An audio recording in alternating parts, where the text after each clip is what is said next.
हर हर महादेव दोस्तों, आपका स्वागत है मेरी YouTube चैनल बरुआ भगत में। अगर आपको हमारी मोटिवेशनल स्टोरी पसंद आती हैं तो प्लीज वीडियो को लाइक करें, चैनल को सब्सक्राइब करें और कमेंट में हर हर महादेव लिखना ना भूलें। और चलिए शुरू करते हैं आज का वीडियो।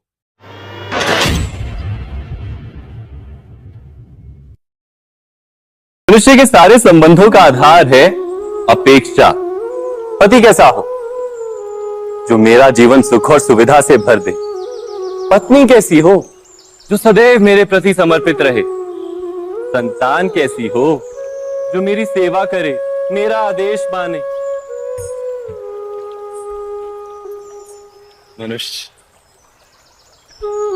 मनुष्य उसी को प्रेम भी कर पाता है जो उसकी अपेक्षा पूर्ण करता है। और अपेक्षा की तो नियति है भंग होना।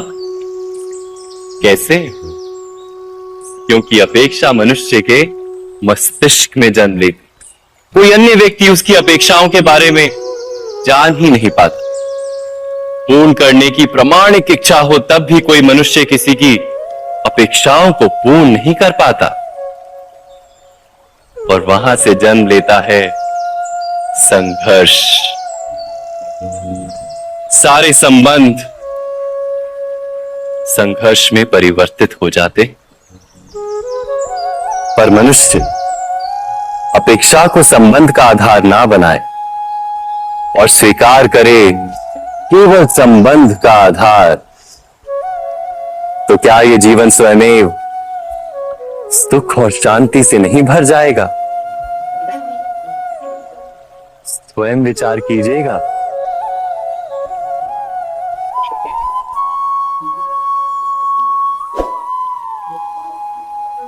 समय के आरंभ से ही मनुष्य को एक प्रश्न सदा पीड़ा देता है कि वो अपने संबंधों में अधिकतम सुख और कम से कम दुख किस प्रकार प्राप्त कर सकता है।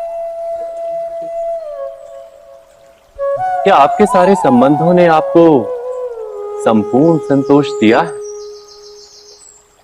विचार कीजिए। हमारा जीवन संबंधों पर आधारित, हमारी सुरक्षा संबंधों पर आधारित। इसी कारण हमारे जीवन के सारे सुखों का आधार भी संबंध।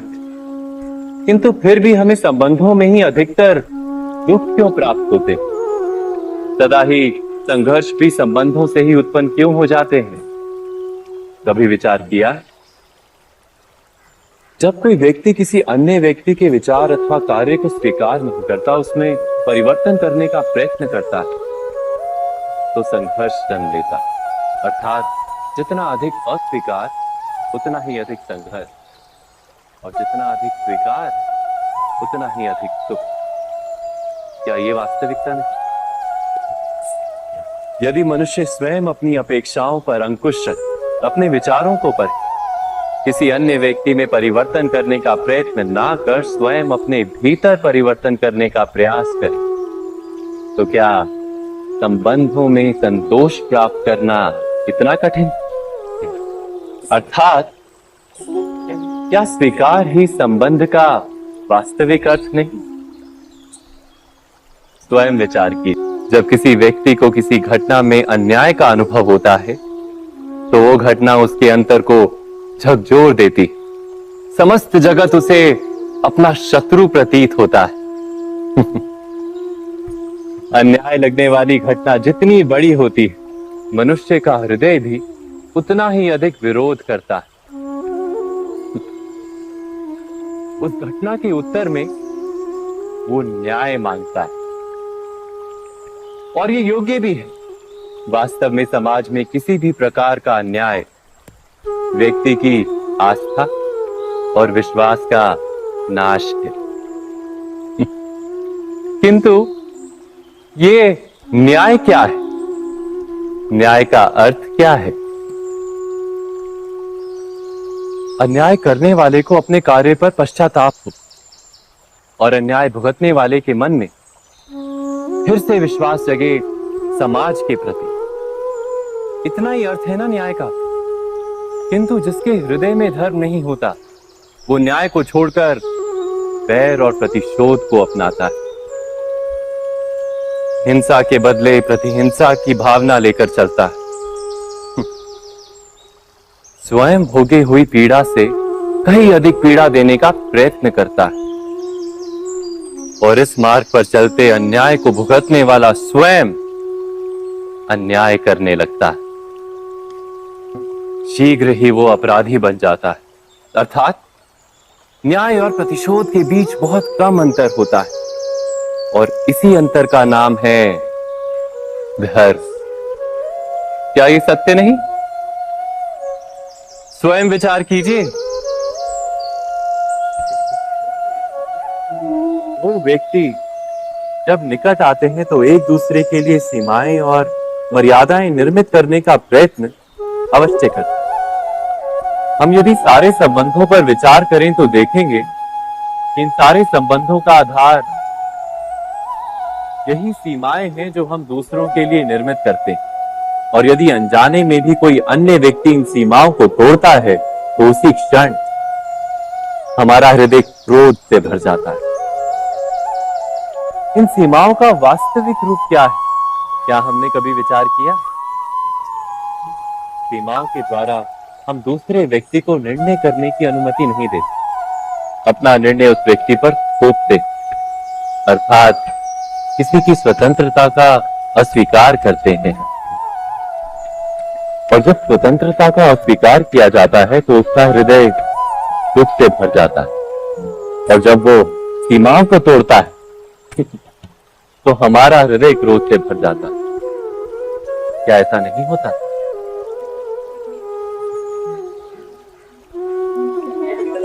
पर यदि एक दूसरे की स्वतंत्रता का सम्मान किया जाए तो किसी मर्यादाओं या सीमाओं की आवश्यकता ही नहीं होती।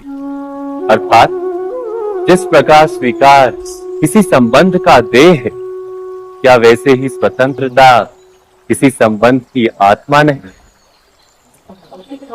स्वयं विचार की।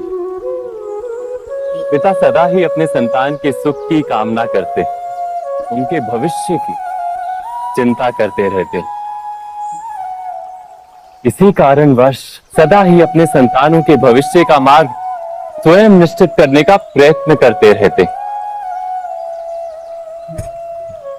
जिस मार्ग पर पिता स्वयं चला, जिस मार्ग के कंकर पत्थर को स्वयं देखा है, मार्ग की छाया, मार्ग की धूप को स्वयं जाना है, उसी मार्ग पर उसका पुत्र भी चले। यही इच्छा रहती है हर पिता की। निस्संदेह उत्तम भावना है ये, किंतु 3 प्रश्नों के ऊपर विचार करना हम भूल ही जाते हैं। कौन से प्रश्न? प्रथम प्रश्न, क्या समय के साथ प्रत्येक मार्ग बदल नहीं जाते?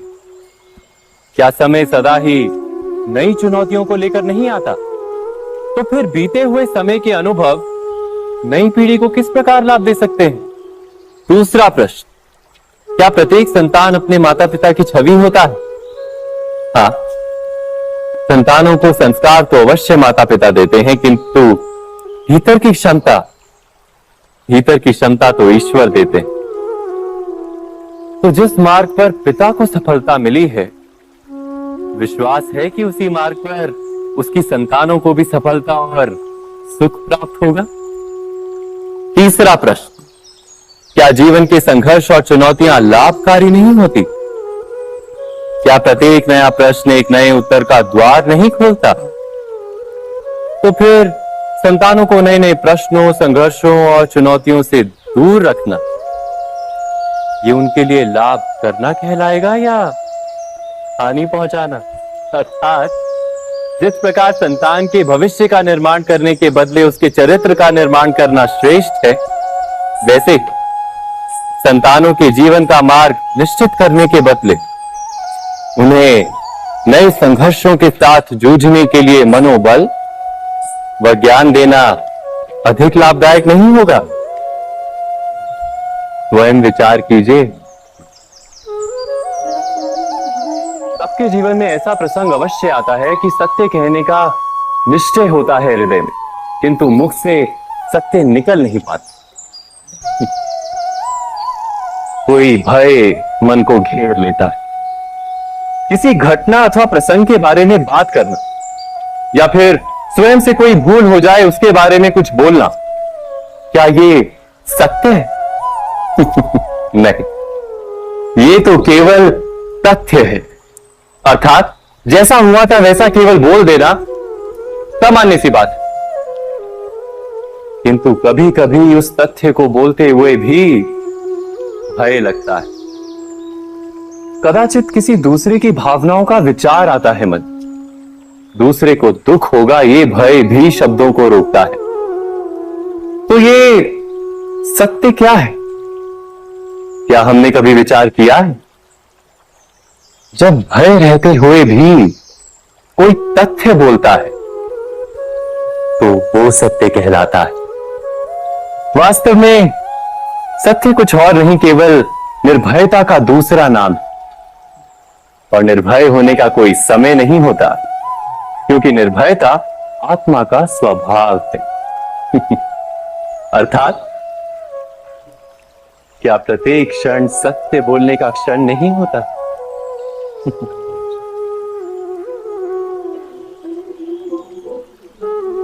स्वयं विचार कीजिए, जब भी किसी की आशा और इच्छा भंग होती है तो उसका हृदय क्रोध से भर जाता है। जिस व्यक्ति को वो अपना अपराधी समझता है उसे दंड देने का प्रयत्न करता है। पर क्या हमारी इच्छा या आशा का भंग होना क्या सदा ही किसी का अपराध होता है? इच्छाओं के अपूर्ण रहने के तो कई कारण हो सकते हैं। कुछ तो संजोग के कारण अधूरी रह जाती हैं और कुछ नियति के कारण। और कभी कभी इच्छाओं का स्वरूप ही ऐसा होता है कि वो पूर्ण नहीं हो पाती। बिना परिस्थिति पर विचार किए किसी को अपराधी मान लेना न्याय नहीं, प्रतिशोध है। न्याय का आधार तो दया है, करुणा, और प्रतिशोध का आधार क्रोध, अहंकार। अर्थात हृदय में करुणा धारण किए बिना किसी के अपराध के विषय में विचार करना, किसी को दंड देना, क्या अपने आप में ही अन्याय नहीं? स्वयं विचार कीजिए।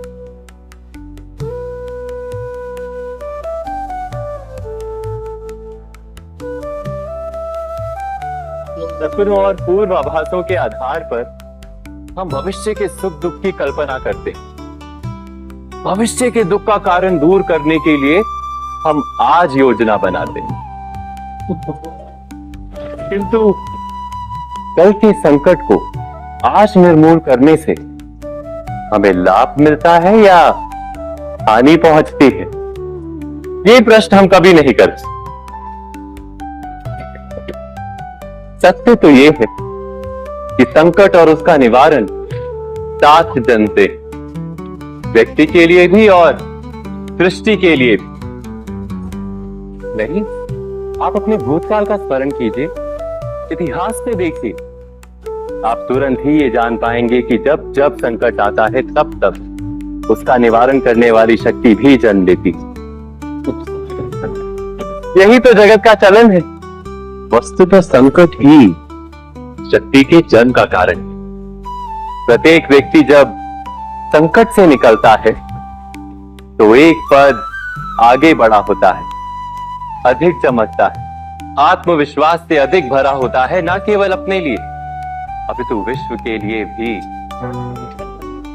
क्या ये सत्य नहीं? वास्तव में संकट का जन्म है एक अवसर का जन्म, अपने आप को बदलने का, अपने विचारों को ऊंचाई पर करने का अवसर, अपनी आत्मा को बलवान और ज्ञान मंडित बनाने का। जो ये कर पाता है उसे कोई संकट नहीं होता, किंतु जो ये नहीं कर पाता वो तो स्वयं एक संकट है विश्व के लिए। विचार कीजिए। परंपरा में धर्म बसता है और परंपराएं ही धर्म को संभालने का कार्य करती हैं, ये सत्य है। पर क्या केवल परंपरा ही धर्म है? विचार कीजिए। सत्य तो यह है कि जिस प्रकार पाषाण में शिल्प होता है उसी प्रकार परंपरा में धर्म होता है। इस पत्थर में शिल्प है, ये पत्थर शिल्प नहीं। शिल्प को उजागर करने के लिए उसे तोड़ना पड़ता है, अनावश्यक भागों को दूर करना पड़ता है। ठीक उसी प्रकार परंपराओं में धर्म ढूंढना पड़ता है। जिस प्रकार इंद्र पूजा की परंपरा को तोड़कर गोवर्धन पूजा का धर्म ना ढूंढा जाता, तो यादवों को उनकी मुक्ति का मार्ग नहीं मिल पाता। अर्थात परंपरा को पूर्णता छोड़ देने वाला धर्म से वंचित रह जाता है, और परंपरा का अंध अनुकरण करने वाला भी धर्म को प्राप्त नहीं कर पाता। कहते हैं हंस के पास नीर क्षीर विवेक होता है। दूध में मिले पानी को छोड़कर केवल दूध ही ग्रहण करता है। तो क्या सच्चा धर्म प्राप्त करने के लिए हृदय में ज्ञान से जन्मा विवेक आवश्यक है? और ऐसे विवेक के बिना जिसे धर्म मान भी लिया जाए, जो वास्तव में धर्म ना भी हो, ऐसा भी तो हो सकता है। स्वयं विचार कीजिएगा। भविष्य के आधार पर सब आज का निर्णय लेना चाहते हैं। भविष्य में सुख मिले, भविष्य सुरक्षित हो, ऐसे निर्णय आज लेने का प्रयत्न रहता है सबका। आप अपने जीवन को देखिए, क्या आपके अधिकतर निर्णय के पीछे भविष्य का विचार नहीं होता? और हो भी क्यों ना, अपने जीवन को सरल और सुखमय बनाने का प्रयत्न करने का अधिकार सबका है। पर भविष्य तो कोई नहीं जानता, केवल कल्पना ही की जा सकती है। तो जीवन के सारे महत्वपूर्ण निर्णय कल्पनाओं के आधार पर ही करते हैं हम। क्या निर्णय करने का कोई तीसरा मार्ग हो सकता है? विचार कीजिए। सारे सुखों का आधार धर्म है, और वो धर्म मनुष्य के हृदय में बसता है। तो प्रत्येक निर्णय से पूर्व स्वयं अपने हृदय से ये प्रश्न अवश्य पूछ लेना कि ये निर्णय स्वार्थ से जन्मा है या धर्म से। क्या इतना पर्याप्त नहीं? भविष्य के बदले धर्म का विचार करने से क्या भविष्य अधिक सुखपूर्ण नहीं होगा? स्वयं विचार कीजिए। व्यक्ति को जब उसके अपराध का दंड मिलता है, तब कभी कभी उस न्याय को देखकर मन कचोटता है। प्रश्न उठता है हृदय में कि जब वो अपराध हुआ था, तब व्यक्ति भिन्न था। उसके पश्चात उसने इतने पश्चाताप किए, स्वयं में इतना परिवर्तन किया, फिर उसे दंड क्यों मिले? पर जहां आघात होता है वहां प्रत्याघात भी होता है। जैसा कर्म वैसा फल। यदि किसी को प्रेम दोगे तो सुख प्राप्त होगा, यदि किसी की हत्या करोगे तो मृत्यु दंड मिलेगा। जैसा कार्य वैसा ही न्याय। तो फिर प्रायश्चित और पश्चाताप का कोई मूल्य नहीं है? अवश्य है मूल्य। प्रायश्चित और पश्चाताप मनुष्य की आत्मा को बलवान करता है। आने वाले दंड को स्वीकार करने के लिए मनुष्य को तैयार करता है। अर्थात बिना प्रायश्चित के दंड स्वीकार करने का कोई मूल्य है? स्वयं विचार कीजिए। जब अपने किसी अच्छे कार्य के उत्तर में दुख प्राप्त होता है, अथवा किसी को उसके दुष्ट कार्य में सुख मिलता है, तो मन अवश्य ये विचार करता है कि अच्छा कार्य करने का, धर्म के मार्ग पर चलने का तात्पर्य क्या है। पर दुष्ट आत्मा को क्या प्राप्त होता है ये भी देखिए। दुष्टता करने वाला हृदय सदा चंचल रहता है, अकुलाता रहता है। मन में सदा नए नए संघर्ष उत्पन्न होते हैं। अविश्वास उसे जीवन भर दौड़ाता है। क्या ये सुख? जबकि धर्म पे चलने वाले, अच्छा कार्य करने वाले, सत् चरित्र व्यक्ति का हृदय शांत रहता है। परिस्थितियां उसके जीवन के सुख में बाधा नहीं बनती। समाज में सम्मान और मन में संतोष रहता है सदा। अर्थात अच्छा बर्ताव भविष्य में किसी सुख का मार्ग नहीं, अच्छा बर्ताव स्वयं सुख, अथवा बुरा बर्ताव भविष्य में किसी दुख का मार्ग नहीं। अधर्म उसी क्षण दुख उत्पन्न करता है। धर्म से सुख नहीं, धर्म स्वयं।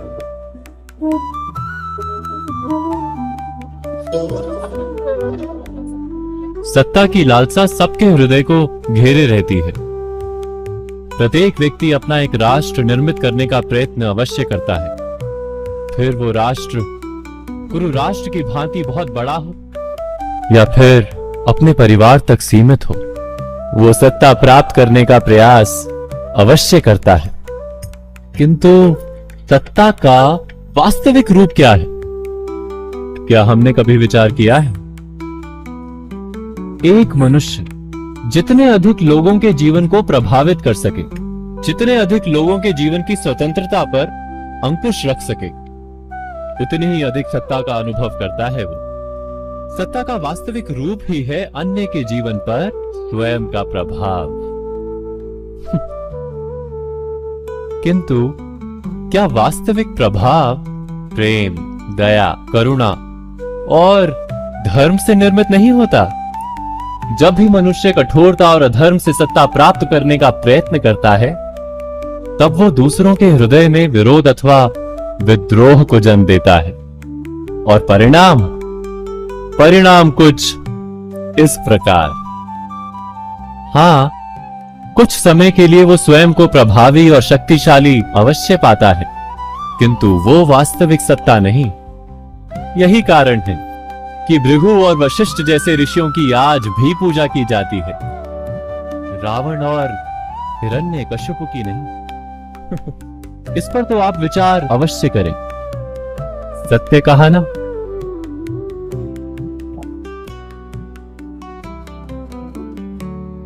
इस संसार में आने वाला प्रत्येक बालक संपूर्णतः संस्कार रहित होता है।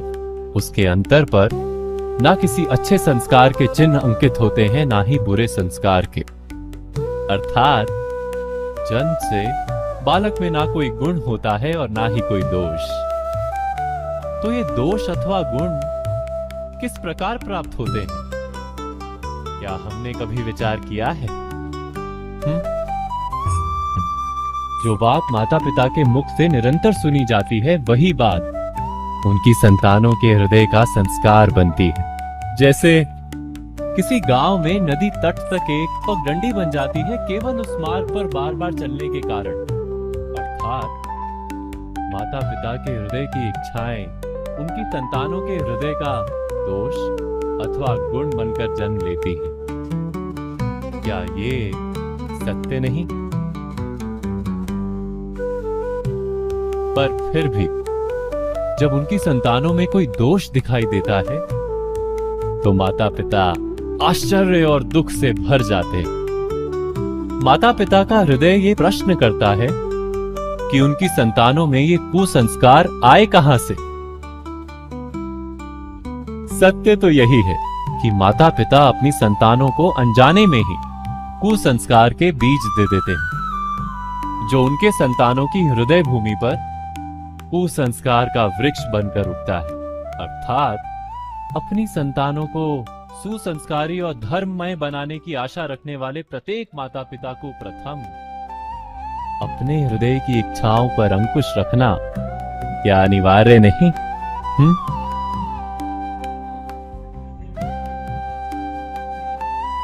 प्रत्येक माता पिता इस पर विचार अवश्य